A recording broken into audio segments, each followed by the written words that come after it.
दोस्तों, जब कुछ भी नहीं था, ना आकाश, न पृथ्वी, न दिन, न रात, न समय की चाल, न जीवन की पहचान, तब भी कुछ था, शांत, अचल, अनंत।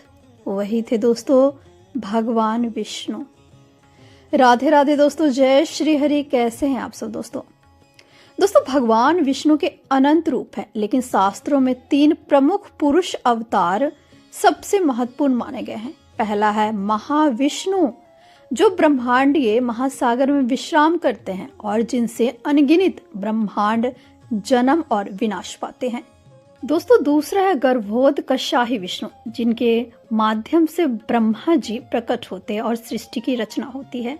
तीसरा है क्षीरोदकशाही विष्णु, जो हर जीव के हृदय में वास करते हैं और उनके भीतर धर्म, ज्ञान और चेतना का संचार करते हैं। दोस्तों, आइए अब हम समझते हैं कि इन तीनों अवतारों ने सृष्टि के संचालन में क्या कार्य किया और किस प्रकार उन्होंने अपने अद्भुत रूपों से जगत को संभाला। दोस्तों, शास्त्र कहते हैं उस समय न कोई प्रश्न था, न कोई उत्तर, केवल एक गहरी शांति थी।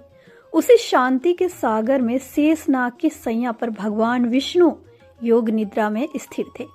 यह निद्रा दोस्तों साधारण निद्रा नहीं थी, यह वह अवस्था थी जहां से सृष्टि जन्म लेती है। उनके हर श्वास के साथ असंख्य ब्रह्मांड प्रकट होते थे और हर श्वास के साथ असंख्य ब्रह्मांड लीन हो जाते थे। हम जिसे अपनी पूरी दुनिया मानते हैं वह उनके लिए एक क्षण मात्र है। उसी कारण दोस्तों उन्हें महाविष्णु कहा गया। जब उनकी इच्छा हुई कि सृष्टि प्रकट हो, तब उनकी नाभि से एक दिव्य कमल उत्पन्न हुआ।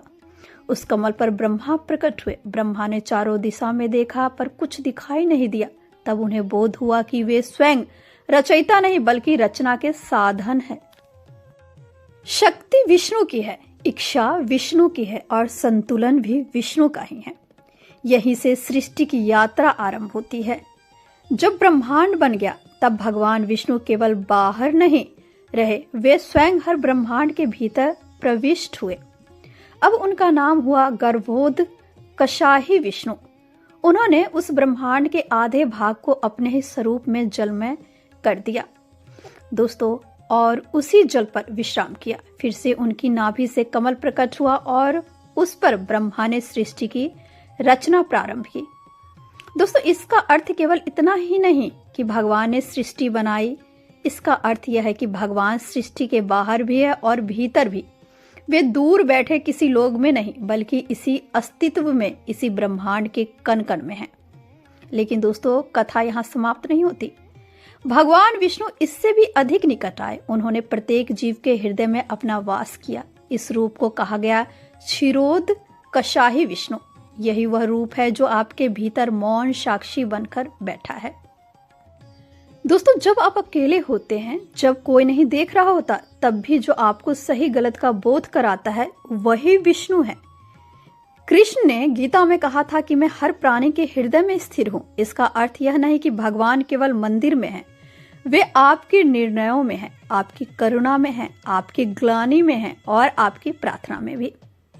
दोस्तों, जब जब सृष्टि में संतुलन बिगड़ा, जब जब धर्म कमजोर हुआ, तब तब भगवान विष्णु ने स्वयं को सीमित रूप में प्रकट किया। उन्हें हम अवतार कहते हैं। जब जल प्रलय आया और ज्ञान नष्ट होने लगा, तब वे मत्स्य बने। जब देवताओं और असुरों के बीच अमृत के लिए संघर्ष हुआ, तब उन्होंने कूर्म बनकर मंदराचल को आधार दिया। जब पृथ्वी रसातल में चली गई, तब बाराह बनकर उसे अपने दांतों पर उठाया।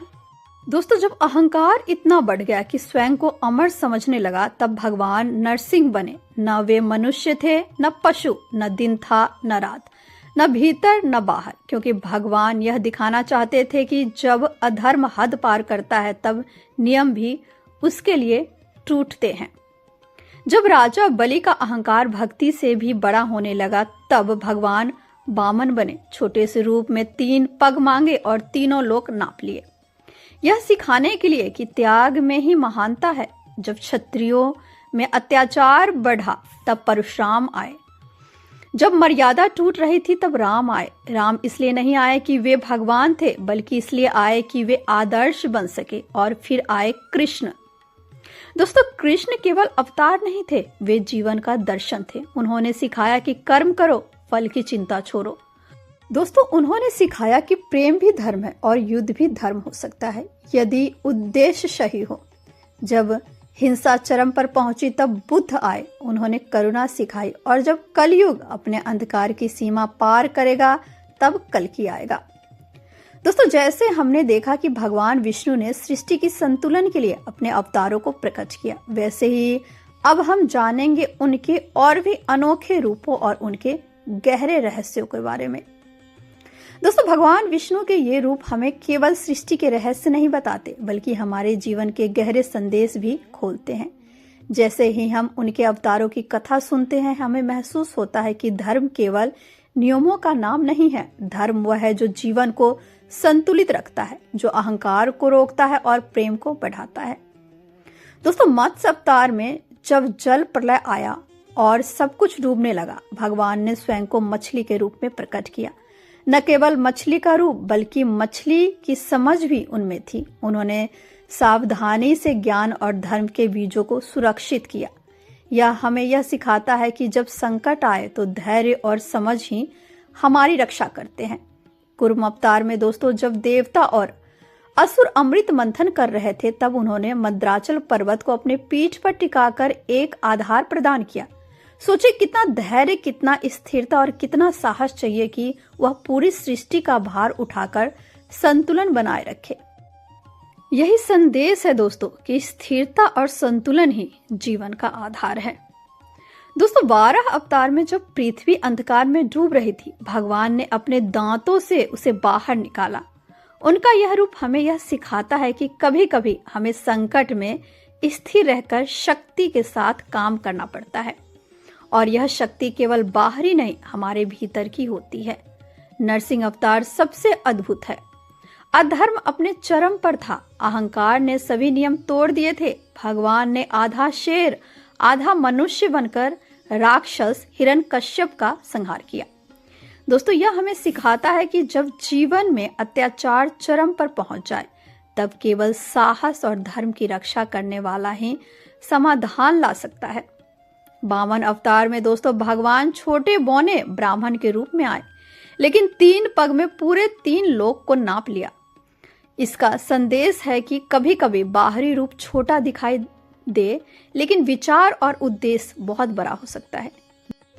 दोस्तों, जीवन में विनम्रता और बुद्धिमानी का यही अर्थ है। परशुराम ने क्षत्रियों के अत्याचार को समाप्त किया। उनके रूप में हमें यह याद आता है कि न्याय के लिए कभी कभी कठोर कदम भी उठाने पड़ते हैं। राम का अवतार हमें मर्यादा, आदर्श और धर्म की रक्षा करना सिखाता है। उनके जीवन से यह संदेश मिलता है कि बल और करुणा का संतुलन बनाए रखना ही सच्ची शक्ति है। कृष्ण का रूप सबसे प्रिय और सजीव है। उन्होंने सिर्फ युद्ध या धर्म का मार्ग नहीं दिखाया, बल्कि प्रेम, भक्ति, मित्रता और रणनीति का संदेश भी दिया। उन्होंने कहा कि कर्म करो, फल की चिंता मत करो। उन्होंने दिखाया कि जीवन में हर परिस्थिति में बुद्धिमानी, धैर्य और प्रेम के साथ आगे बढ़ना ही वास्तविक धर्म है। बुद्ध ने इस दुनिया में करुणा और ज्ञान का मार्ग दिखाया। उन्होंने कहा कि अहंकार और हिंसा से जीवन में कभी शांति नहीं मिलती। उनके शिक्षण हमें बताते हैं कि कभी कभी शब्द भी शक्ति बन जाते हैं। और अंत में दोस्तों, कल की जो भविष्य में प्रकट होंगे, उनका संदेश है कि जब भी अंधकार और अधर्म अपने चरम पर होंगे, तब भी आशा और अन्याय के लिए भगवान प्रकट होंगे। दोस्तों, यह हमें विश्वास और धैर्य की सीख देता है कि चाहे परिस्थितियां कितनी भी कठिन क्यों न हो, ईश्वर हर समय उपस्थित है। यह कथा हमें यह समझाती है कि भगवान विष्णु केवल दूर बैठे कोई शक्ति नहीं, वे सृष्टि में है, हमारे भीतर है, हमारे हृदय में है, हमारे विचारों में है, हर संकट में, हर कठिनाई में, हर निर्णय में। दोस्तों, यदि हम उन्हें याद करें तो सही मार्ग अपने आप दिखाई देता है। शास्त्र कहते हैं कि विष्णु के अनंत रूप है, लेकिन यह 3 पुरुष अवतार और 10 अवतार सबसे प्रसिद्ध है। उनके माध्यम से हम समझते हैं कि जीवन में संतुलन, धर्म, करुणा, प्रेम और साहस आवश्यक है।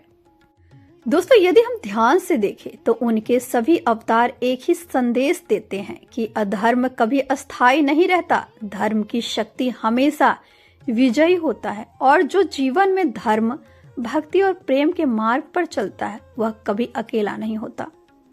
जब आप अपने जीवन में किसी कठिनाई का सामना करते हैं, याद कीजिए कि वही विष्णु है जो आपके हृदय में विराजमान है। वही आपका मार्गदर्शन कर रहे हैं, वही आपको सही और गलत बोध करा रहे हैं, और यही सबसे बड़ी भक्ति है। दोस्तों, इस कथा का सबसे महत्वपूर्ण संदेश यही है कि भगवान केवल देख नहीं रहे हैं, वे हर कदम पर साथ है। जब हम समझदारी और भक्ति के साथ अपने कर्म करते हैं तो सृष्टि भी हमारे पक्ष में होती है। यही कारण है कि विष्णु के 3 पुरुष अवतार, उनके 10 अवतार और उनके अन्य रूप केवल धार्मिक कथाएं नहीं हैं, वे जीवन का मार्गदर्शन है। वे हमें सिखाते हैं कि हर युग में, हर समय, हर परिस्थितियों में धर्म और भक्ति ही जीवन का आधार है।